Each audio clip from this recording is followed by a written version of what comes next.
ओम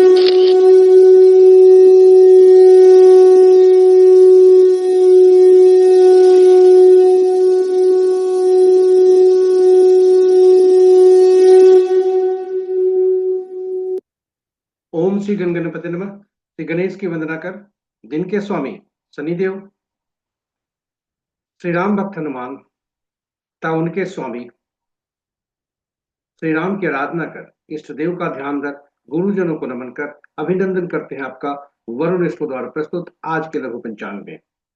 यह लघु पंचांग हम नित्य प्रस्तुत किया करते हैं और प्रतिदिन प्रस्तुत दैनिक पंचांग जो 5 भागों में हुआ करता है उसके पहले भाग का यह लघु रूप है जो आपके सुझाव के अनुरूप है। इसे हम नित्य प्रस्तुत किया करते, अलग से प्रस्तुत किया करते हैं। तो चलिए चलते हैं प्रस्तुति में। और प्रस्तुति में जाने के क्रम में श्री गणेश की मन ही मन स्तुति करते चलते हैं ताकि इस प्रस्तुति को आप तक पहुंचने में न कोई विघ्न हो, न कोई बाधा हो और कार्य की सिद्धि हो। यह प्रस्तुति आप तक सफलपूर्वक पहुंचे, साथ ही साथ इस विद्या का समुचित प्रचार और प्रसार हो और सभी का कल्याण हो। सर्वे भवन्तु सुखिनः, सर्वे सन्तु निरामया।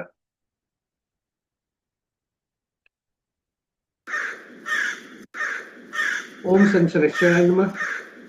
जय श्री राम, जय हनुमान।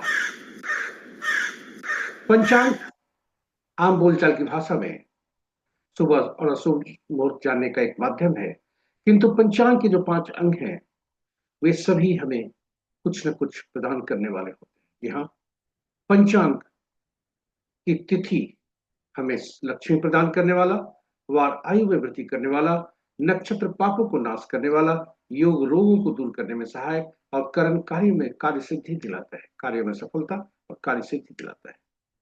इसलिए प्रातः पंचांग का स्मरण करना चाहिए ताकि हमें ये सभी जो 5 अंग के जो लाभ है वह मिल सके।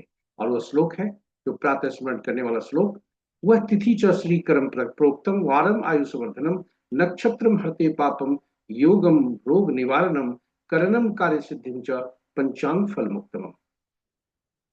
यहाँ पुनः तिथि च श्री करम प्रोक्तम वारम आयुष्वर्धनम नक्षत्रम हरते पापम योगम रोग निवारणम करणम कार्य सिद्धिं च पंचांग फल मुक्तम। पुराणों में कहा गया है कि पंचांग के श्रवण करने से गंगा स्नान तुल्य लाभ होता है। गंगा का तात्पर्य जलीय तत्वों से है जो हमारे शरीर में अधिकांश मात्रा में 70% से ज्यादा है जो सुप्रभावित होते हैं। साथ ही साथ जलीय राशि जो जन्म कुंडली में 3 जलीय राशियां हुआ करती हैं और ये तीनों जलीय राशियां सुप्रभावित होती है। साथ ही साथ उनमें बैठे ग्रह और जलीय राशियों के स्वामी भी सुप्रभावित होते हैं। इस प्रकार पंचांग का स्मरण श्रवण काफी लाभदायक होता है। इसके अतिरिक्त पंचांग हम सबके निर्णय क्षमता को सुदृढ़ करता है, आत्मबल बढ़ाता है, प्रकृति और ब्रह्मांड की ऊर्जा के साथ संतुलन स्थापित करने में सहायक होता है, जिसके फलस्वरूप हम सबके जीवन में शांति, समृद्धि और सकारात्मकता का संचार होता है। अतः पंचांग का अनुसरण करके हम अपने जीवन को अधिक सफल और समृद्ध बना सकते हैं। इस प्रकार पंचांग का स्मरण, श्रवण और अनुसरण करके हम अपने जीवन को सफल और समृद्ध बना सकते हैं। तो चलिए आइए हम सब पंचांग का स्मरण, श्रवण और अनुसरण प्रतिदिन करें और अपने जीवन को सफल और समृद्ध बनाएं। साथ ही साथ साझा करें प्रस्तुति को अपने मित्रों, परिजनों और शुभेच्छुओं के संग ताकि वे भी पंचांग हमसे प्रेरित होकर पंचांग का स्मरण, श्रवण और अनुसरण करके लाभान्वित हो, जीवन को अधिक सफल और समृद्ध बना सके और उनके इस प्रयास में हम सभी का माध्यम बनकर पुण्य के भागी बने। चलिए आज चलते हैं लघु पंचांग की तरफ।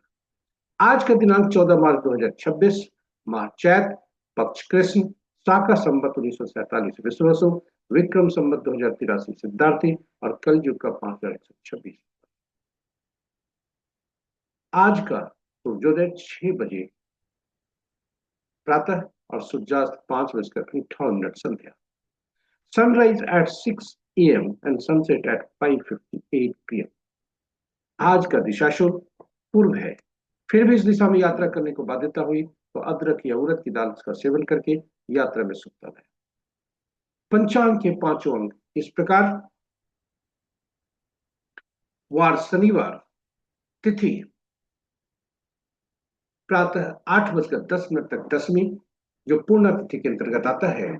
उसके बाद रिक्ता, उसके बाद एकादशी जो नंदा तिथि के अंतर्गत आता है। नक्षत्र कल भोर में 4:49 तक उत्तराषाढ़, उसके बाद श्रवण। और नक्षत्र के पद इस प्रकार। आज का जो दिन का आरंभ होता है वह उत्तराषाढ़ के पहले पद से होता है, जो कि प्रातः 9:33 तक। उसके बाद दूसरा पद अपराह्न 4 बजे तक, तीसरा पद रात्रि के 10:26 तक, और चौथा पद कल भोर में 4:49 तक। और तब फिर उसके बाद आरंभ होता है श्रवण नक्षत्र। योग दिन के 10:43 तक वरियान, तत्पश्चात परिघ, और कर्ण प्रातः 8:10 तक वृष्टि भद्रा, तत्पश्चात रात्रि के 8:48 तक भव, और फिर बालक। ये रहे हमारे पंचांग के पांचों अंक। महत्वपूर्ण मुहूर्त में शुभ मुहूर्त अभिजीत मुहूर्त दिन के 11:35 से 12:23 दिन तक, अमृतकाल रात्रि 9:56 से 11:40 रात्रि तक, और सर्वार्थ सिद्धि योग कल भोर में 4:49 से 5:59। विजय मुहूर्त अपराह्न 1:58 से 2:46 अपराह्न तक, और गोधूली विजय संध्या 5:55 से 6:19 संध्या तक। निशिता मुहूर्त देर रात्रि 11:34 से मध्य रात्रि 0:22। रात्रि में किए जाने वाले पूजा पाठ जब तब साधना तंत्र मंत्र आदि के लिए निशिता मुहूर्त से स्टोर करते हैं। और अशुभ मुहूर्तों में राहु काल प्रातः 8:59 से 10:29 दिन तक, गुलिक काल प्रातः 6 बजे से 7:30 प्रातः तक, यमगंड अपराह्न 1:29 से 2:58 अपराह्न तक, और वर्ज मुहूर्त दिन के 11:38 से अपराह्न 1:21 तक। भद्रा प्रातः 6 बजे से 8:10 प्रातः। आज का भद्रा का वास पाताल है, क्योंकि शुभ नहीं। इसके साथ ही हमारी प्रस्तुति यहाँ पर समाप्त होती है। आप हमारे साथ बने रहे, इसके लिए बहुत बहुत धन्यवाद। आशा करते हैं पूरी प्रस्तुति आपके लिए उपयोगी सिद्ध होगी, और यह आपके जीवन में हम पंचांग तथा मुहूर्त को अनुसरण करके, पंचांग का अनुसरण करके, स्मरण, श्रवण और अनुसरण करके हम जीवन को सुखदायी बना सकते हैं, बनाने में आपको मदद करें। प्रस्तुति को देखने के क्रम में यदि कोई सुझाव आपके मन में आया हो, उसे हमें साझा करें यूट्यूब के कमेंट बॉक्स में, ताकि हम प्रस्तुति को बेहतर बना सकें। और यदि आप इस प्रस्तुति को पहली बार देख रहे हैं तो हमारे चैनल को सब्सक्राइब करें, साथ ही साथ नोटिफिकेशन बटन को दबाना न भूलें, ताकि हमारे हर प्रस्तुति की सूचना आप तक पहुंच सके और आप उसे लाभान्वित कर सके। और अंत में प्रार्थना है, शनिदेव से